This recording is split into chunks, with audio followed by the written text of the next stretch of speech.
News super one, सत्याचा बुलंद आवाज। अशाच ताज्या महत्त्वपूर्ण घडामोडी बघण्यासाठी सबस्क्राइब करा न्यूज सुपर वन। श्रीरामपूर शहरात मागील 8 दिवसात उत्सव काळात घडलेल्या घटनांची पोलीस प्रशासनाने गंभीर दखल घेतली आहे। रामनवमी मिरवणुकीवरील दगडफेक आणि छत्रपती शिवाजी महाराज चौक, श्रीराम मंदिर चौक येथे झालेल्या प्राणघातक हल्ल्यांमुळे शहरात तणावाचे वातावरण निर्माण झालेले असताना जिल्हा पोलीस अधीक्षक सोमनाथ घारगे यांनी श्रीरामपूर येथील प्रशासकीय इमारत येथील सभागृहात तातडीची बैठक घेऊन कायदा आणि सुव्यवस्थेचा सविस्तर आढावा घेतला आहे।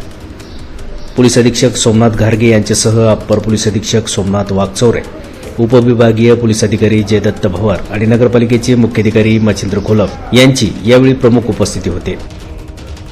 पोलीस अधीक्षक घारगे यांनी हिंदू आणि मुस्लिम दोन्ही समाजातील नागरिकांशी 2 वेगवेगळ्या बैठकी घेऊन संवाद साधला आहे।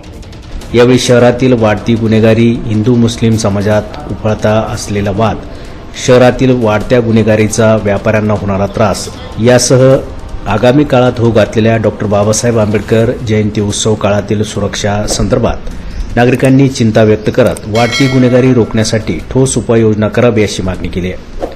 तातडीने घेण्यात आलेल्या या बैठकीनंतर पोलीस अधीक्षक सोमनाथ घारगे यांनी प्रसार माध्यमांशी बोलताना स्पष्ट केले की शहरात आता पूर्णपणे शांतता असून जनजीवन सुरळीत आहे।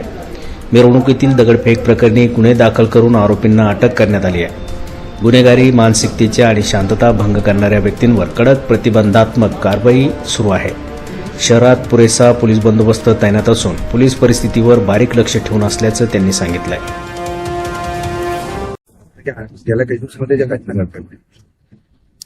या ठिकाणी आज श्रीरामपूर शहरामध्ये भेट दिलेली आहे आणि विविध धर्माच्या लोकांना या ठिकाणी आम्ही भेटतो आहोत, त्यांच्याकडून ऐकून घेत आहोत आणि या ठिकाणी म्हणजे पुरेसं मनुष्यबळ पण त्या ठिकाणी ठेवण्यात आलेलं आहे।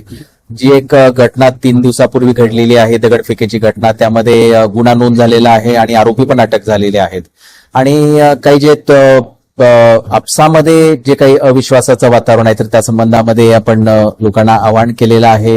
लोकांच्या पण आपण ऐकतो आहोत आणि त्या दृष्टीने जी काही उपाययोजना आहेत ती आपण करतो आहोत।